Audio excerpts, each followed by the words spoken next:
Pas pris en bouteille, mais maman, pas ni fois encore. En cas, ton nom libre, femme gars. Protect me fonda. En cas, pris en taille, mais pas ni fois encore. Oui, en tout bas. I'm so sad. Oui, nous savons que nous bottes. Mais pas ni place pour nous chaque. Pas ni time pour nous chat. Toi, boy, tout longtemps que nous sale.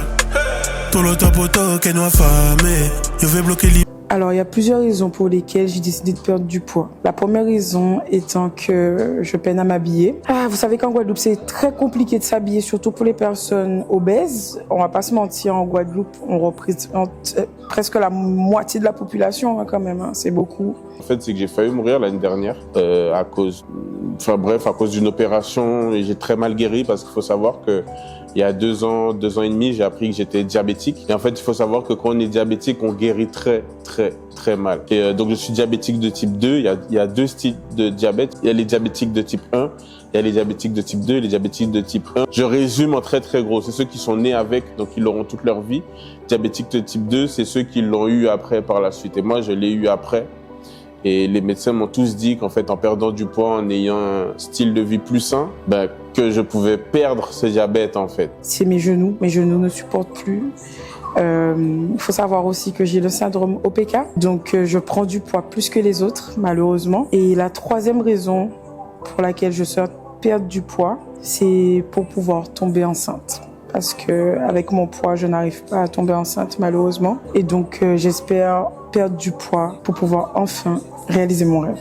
Comment je vis mon surpoids aujourd'hui? Sincèrement, je m'assume comme je suis. Après, forcément, il y a beaucoup de choses que je peux pas faire. Par exemple, je suis parti à Saint-Martin avec mes amis, ma femme, il y a pas très longtemps. Et ils ont tous fait la tyrolienne. Après, moi, je suis quelqu'un, j'essaie de pas trop montrer mes sentiments. Mais mon pote, il a pu faire la tyrolienne, il a pu s'amuser. Et moi, j'ai dû rester en bas comme un connard parce que j'avais trop de poids. Il y a aussi ce côté-là où, malheureusement, même si tu t'assumes, même si tu t'aimes comme tu es, franchement, moi, j'invite tout le monde à s'aimer comme ils sont, qu'ils soient gros, qu'ils soient maigres, qu'ils soient... Mais moi, sincèrement, à ce niveau-là, que ce soit comment m'habiller, que ce soit au niveau de certaines activités, que ce soit au niveau de certains trucs, je peux pas les faire. C'est difficile parce que les gens ils comprennent pas certaines choses. Vous savez, moi j'ai des amis qui datent de 15 ans, hein. C'est-à-dire qu'ils m'ont connue un peu moins grosse. Et quand on va dans des restaurants où la chaise est un peu, on va dire, soit trop petite ou elle est bancale, du coup je décide de ne pas m'asseoir, mais eux ils comprennent pas en fait. Ils me demandent mais pourquoi tu t'assois pas? Et moi, dans mon cœur, je me dis non, mais vous inquiétez pas, je vais rester debout. Mais en fait, je suis brisée, en vrai. Ça me fait de la peine que je puisse pas m'asseoir, que je puisse pas tenir la cadence. Par exemple, si on va à Carrefour et qu'il faut marcher, eux, ils vont marcher plus vite que moi, en fait. Là où moi, je vais transpirer, où j'aurai chaud, eux, ils seront normaux.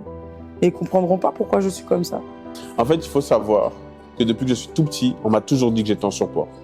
On m'a toujours fait comprendre que j'étais gros depuis que je suis tout petit. Et donc, c'est resté dans ma tête, en fait. Et je me suis jamais vu grossir. C'est bête de dire ça comme ça, hein.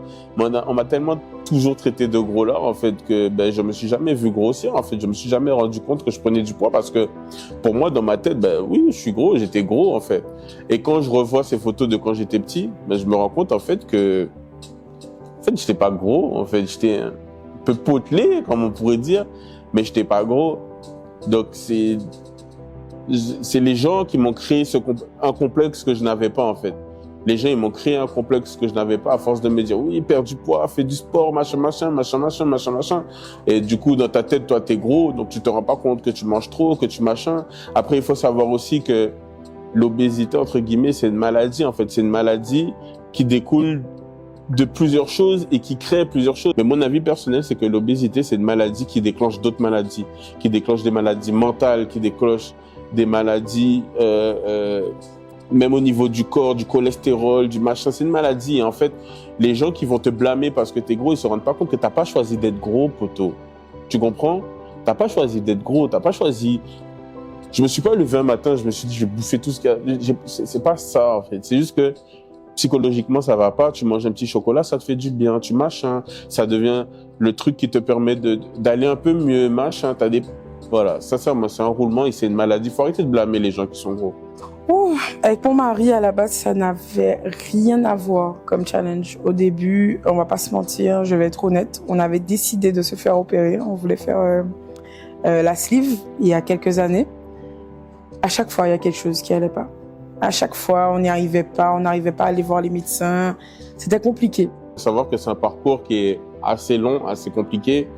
On doit avoir une diététicienne, on doit avoir des psychologues, on doit avoir une batterie de médecins, en fait. Et j'arrivais pas à être sérieux sur ce parcours-là parce que j'avais énormément de choses à gérer dans ma vie.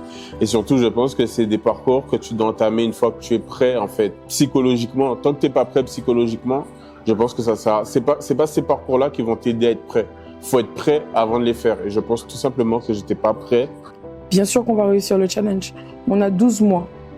On est entouré des meilleurs professionnels de Guadeloupe pour nous aider à perdre du poids. Aujourd'hui, on n'est pas tout seul. De deux manières, on n'est pas tout seul. Déjà, on est une équipe de fous malades derrière nous. On a J-Cut qui, lui, nous suit sur tout ce qui va être compléments alimentaires, protéines, tout ça. Il est incroyable. Il nous envoie des messages pour savoir, alors, tel produit, comment ça s'est passé, qu'est-ce qu'il y a. Il est juste incroyable. Franchement, toutes les personnes qui veulent des compléments alimentaires, je vous invite à aller le voir. Pas parce qu'il est avec nous, mais parce que les conseils qu'il nous donne sont juste incroyables. On a Laure Villani qui nous fait des drainages lymphatiques. Sincèrement, je vous invite même pas à l'appeler. Je vous invite juste à aller vous renseigner sur ce que c'est le drainage lymphatique et vous allez comprendre l'importance de ce que c'est. Et elle, Laure, c'est l'un de nos partenaires qui nous suit avec son cœur. Elle nous suit pas en nous massant. Tous nos partenaires nous suivent avec le cœur, mais elle, c'est vraiment un amour. Quand on y va, on passe un super moment. Elle nous fait nos drainages lymphatiques, on se sent bien à la fin. C'est elle qui nous rappelle alors la prochaine séance et tout, c'est quand. Donc je vous invite à vous renseigner sur ce que c'est le drainage lymphatique. Je pense qu'on fera une vidéo Instagram, donc suivez-nous sur Instagram. On fera une vidéo Instagram où on expliquera vraiment ce que c'est. Mais en tout cas, alors, merci, que du love. Cœur sur toi. Cœur sur toi. Il y a Steven, le psychopathe. Steven, sincèrement, je vais vous expliquer quelque chose. Comme dit ma femme, on pensait qu'on savait faire du sport. On ne sait pas faire du sport. Sincèrement, quand on va à la salle tout seul, on kiffe. On est là. Je fais des 30-40 minutes de cardio. Là, on vient de finir une séance avec lui. Je suis incapable d'aller faire du cardio parce que le gars, il nous a tués. Mais en même temps, c'est ça son travail. Le travail de Steven, c'est de nous pousser dans nos retranchements, de nous faire ce qu'on n'aurait pas pu faire si on était tout seul. Et pour ça, je leur remercie. Je te remercie, Steven, parce que sincèrement, je ne sais pas si ce challenge, on aurait pu l'atteindre dans le temps imparti si tu n'étais pas là. On l'aurait sûrement fait. Mais en beaucoup plus de temps, il nous donne des conseils, il nous apprend à utiliser les machines. D'ailleurs, suivez-nous sur Instagram. Suivez-le sur Instagram puisque chaque semaine, on va mettre des vidéos où il nous montre comment utiliser les machines pour que si jamais vous allez à la salle tout seul, pour que vous puissiez avoir des conseils, ces conseils. Et d'ailleurs, il y a un très, très gros projet qui arrive avec lui. On n'en parle pas pour le moment, mais voilà. Et là où je tourne en ce moment, c'est à On Air. Merci. Merci, merci. Merci On Air de nous suivre. Un gros big up à Charles. Un gros big up à Charles.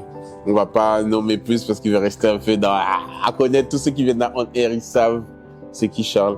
Merci beaucoup à On Air de nous suivre sur ce projet parce que sincèrement, ça nous donne une motivation qui est juste incroyable. Vous pouvez pas savoir que quand on décide d'aller à la salle, on sait qu'on doit pas décevoir On Air parce qu'ils nous ont fait confiance. On sait qu'on doit pas décevoir Steven, on sait qu'on doit pas décevoir Laure, on sait qu'on doit pas décevoir J-Cut. Donc ça nous force à être super carré. Et la deuxième source de motivation qu'on a, ce que je vous disais, c'est vous en fait. Les messages que vous nous envoyez, les commentaires que vous nous envoyez. Quand on vous voit à l'extérieur, quand on vous voit à la salle, vous allez le faire les gars, continuez franchement. Merci beaucoup. Que du love. On dit souvent que c'est ce projet-là, pour nous, c'est le projet d'une vie. C'est le projet de notre vie. C'est pas des paroles en l'air. Sincèrement, c'est pas des paroles en l'air. Parce que ce challenge, il commence ici. Ce challenge, il est mental avant d'être physique. Donc, on est en train de renforcer notre mental on est en train de renforcer notre physique. Et j'espère qu'on va motiver de nombreuses personnes à faire comme nous, à nous suivre. Ici, en Guadeloupe, on sait qu'on a un problème d'obésité, on sait qu'on a un problème de diabète. Le diabète ici, c'est un fléau.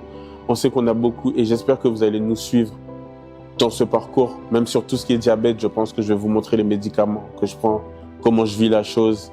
Bibiche, elle va vous montrer ces moments de souffrance, ces moments où justement on est content parce qu'on a passé de nouveaux paliers. En tout cas, la famille, merci beaucoup. C'est que du love. Ce challenge, on va le faire. On va le faire ensemble. On va le faire à deux. On va le faire ensemble. Et merci de nous suivre. Merci de nous suivre et On va y arriver. on va y arriver. Ok? Merci de croire en nous. C'est que du love. On vous aime!